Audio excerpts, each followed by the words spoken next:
just want to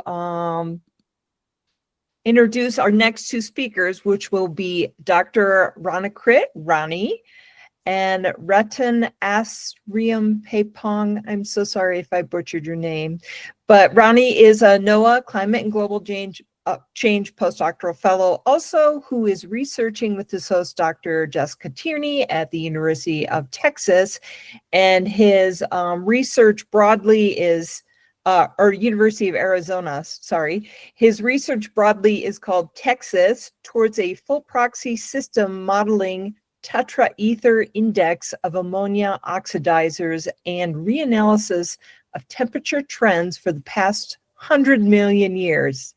No biggie, right? So we will have Rani speak next, and then after him, we will have Dr. Julio Sepulveda, who is an associate professor in geological sciences at the University of Colorado in Boulder and a fellow at the Institute of Arctic and Alpine Research, or INSTAR.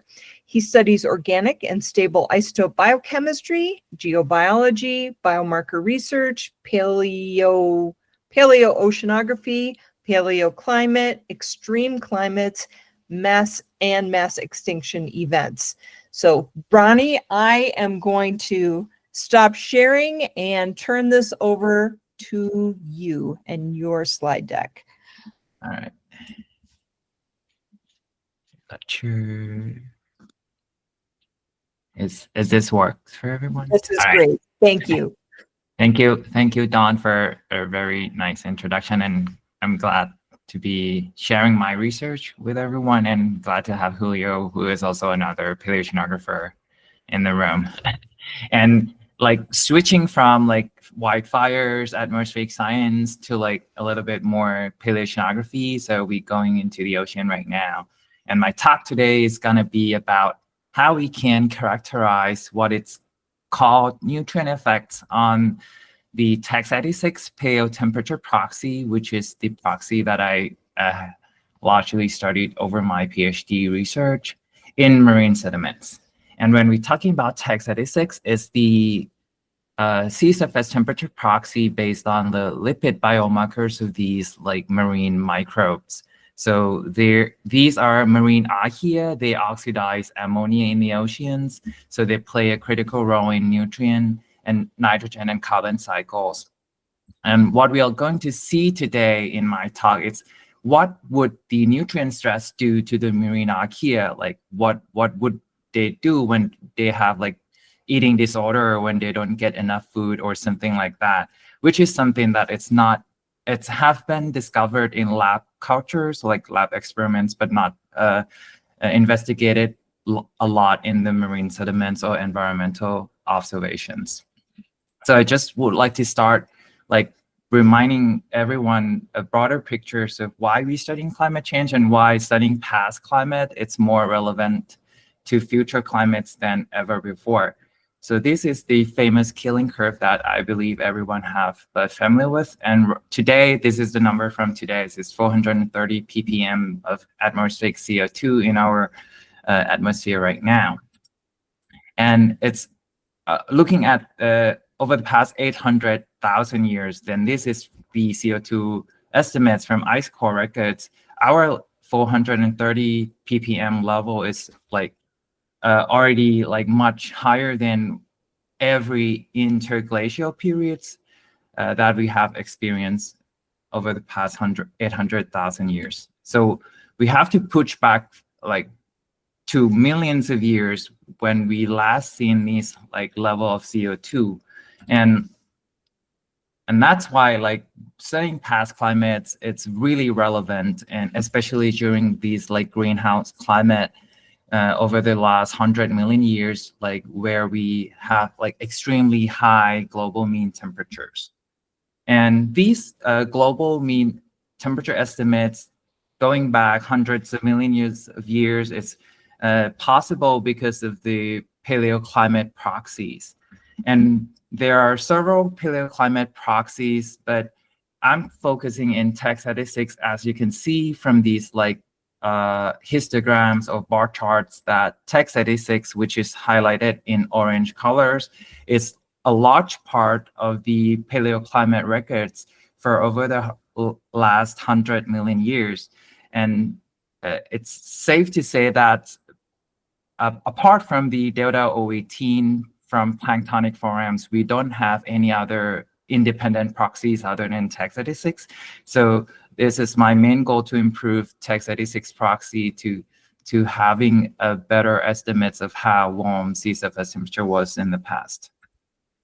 And TEX86 have been measured over the last 25 years, and it's been increasingly measured as it has been proved to be an effective paleoclimate proxy for the greenhouse climates.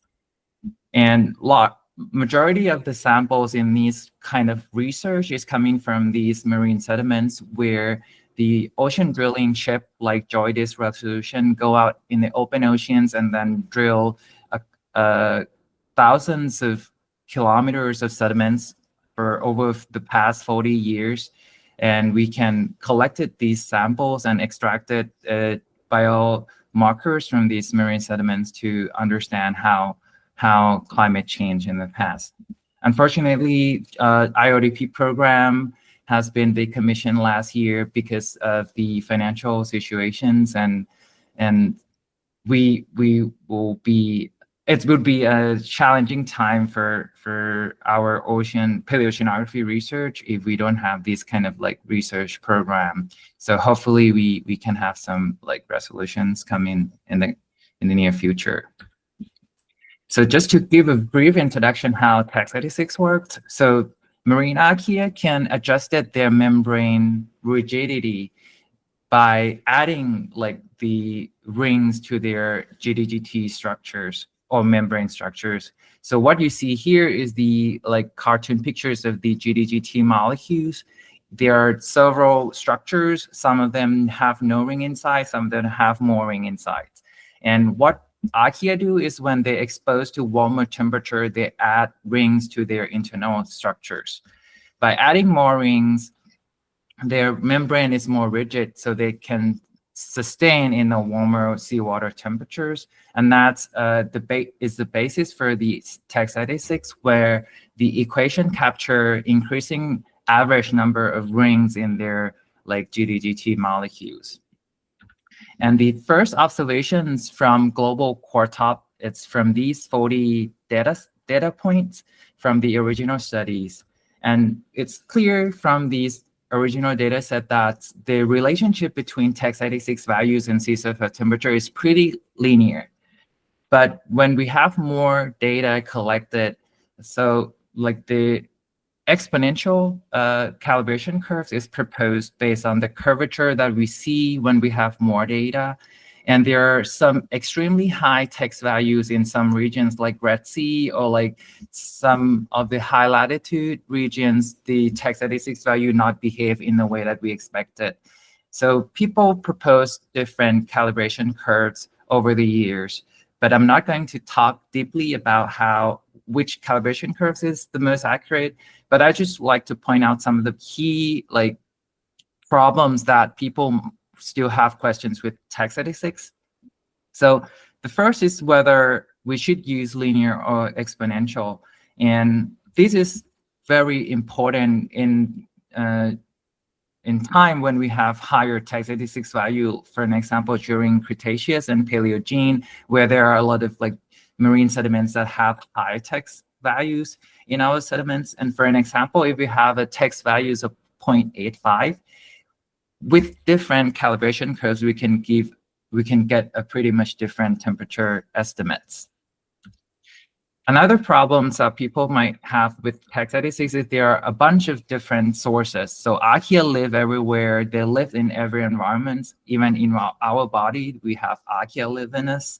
And they produce these GDGTs with different structures. So with external sources that brought into the marine sediments, that might be a problem. So we also have these other like QC indices that we can like screening some of the marine sources out of our samples.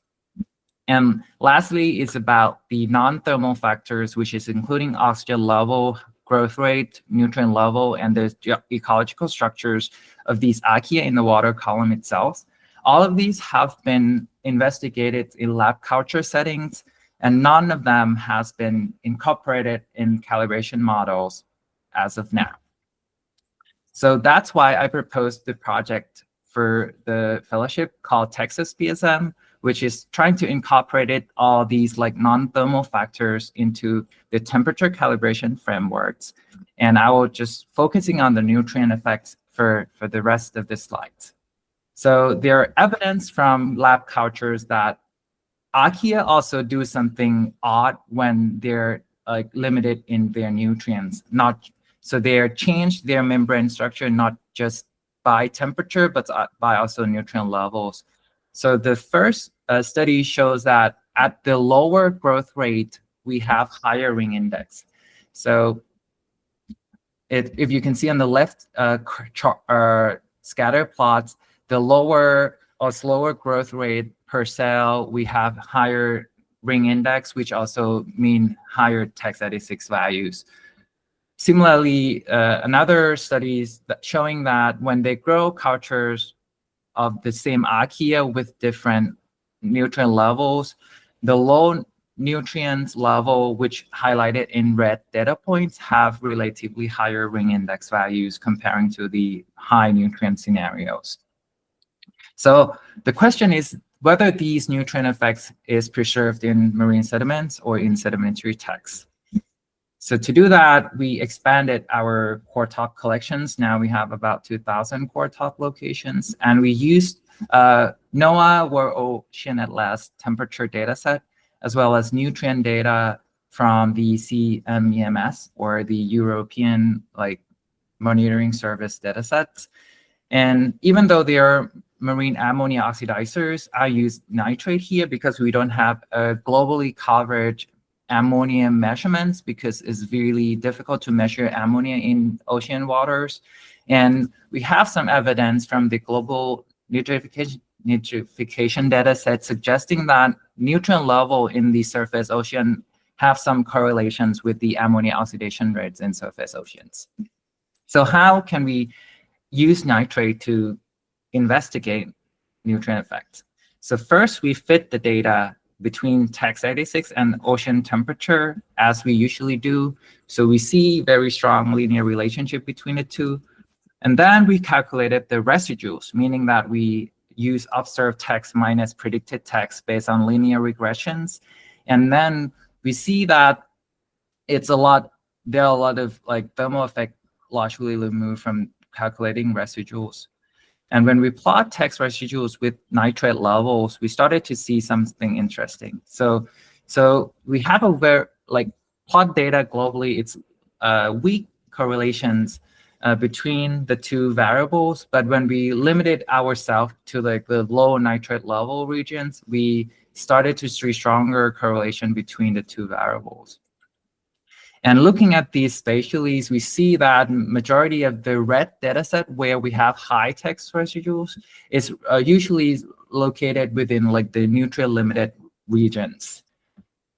And when we're looking at each region specifically, we see that Red Sea is the regions that have the higher TAX residue, which also have a very strong nutrient effect. And these findings in Red Sea, it's different from the original observation in the Red Sea studies saying that there is no nutrient effects in the Red Sea regions. And this might be because of the resolutions of the World Ocean Atlas of nitrate data was only 1 degree resolutions, while the CMS that I use here is about a 1/4 degree resolution, which improved the spatial resolutions of the nitrate data sets. So that is the modern observation that we have. I was just going to go quickly over the paleo examples. So this is the 2 records in the Tasman Sea and cover over the past 150,000 years. And we can see that both sites, our TAX86 sometimes have a warmer temperature comparing to the UK37, which is another paleo proxy records. But it's the time where Tex86 is warmer than UK 37 is usually associated with the interglacials, which is around 125,000 years, or like the modern Holocene time. And interestingly, these periods also when we have a much lower like productivity of these microbes and like algae, and that's indicating that with the nutrient limiting conditions, our Tex86 temperature estimates can be anomalously higher than what we expected, and we should incorporate these nutrient effect corrections in our future calibration frameworks. So to answer the question whether we have nutrient effect preserved in sedimentary text, the answer is yes, and we should incorporate these into our temperature calibration frameworks. And I'm just gonna end with my conclusion slides here, saying that we probably presented the first time like how these nutrient effects preserved in sedimentary text. So we characterize them, and we hope that we can incorporate them in the calibration framework in the future. So thank you very much. Thank you so much, Ronnie. Does anybody have just a real quick question? Because I want to make sure that Dr. Sepulveda has enough time to do his presentation. Go ahead, Julio. Thank you, Ronnie. That was great. I'm curious about what you found in areas where, you're in the Raven Sea, for instance, in that sediment core that you have. It's been shown that areas with low oxygen concentrations associated with oxygen deficient zones also show very elevated Tex86 values. I was wondering whether you found anything interesting in your data set associated with areas of oxygen depletion where denitrification is very intense, and there's the values go up and down very constantly associated with upwelling and so on. Yeah, it's part of my goals. I also would like to work more on the oxygen stress effects, but for these nutrient effects, it's difficult to like these entangle each factors separately. But I think I haven't shown the.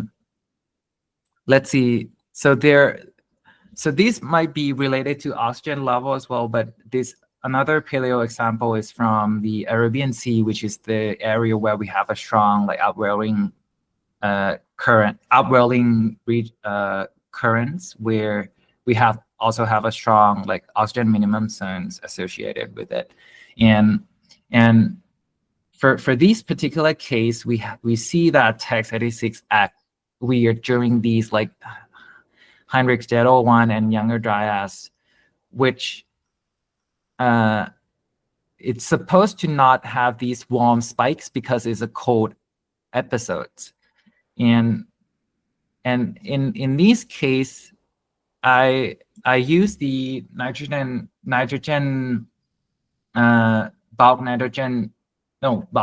nitrogen isotope to support that during these cold episodes it was like weaker denitrification, which mean low nutrients in surface oceans. But I think for this particular case, it's also related to oxygen level. Got it. But I couldn't find a good way to disentangle between these like neutral level and oxygen. But as you mentioned that there are definitely effects from oxygen, which I don't think I see a clear like evidence from core top data sets right now compared to the nutrient level. Yeah, I would love to talk to you more offline based on some of the work we're doing here. Thank you, Ronnie. Yeah, thank you. Thank you, Ronnie. And with that, we will segue right into your talk, Julio.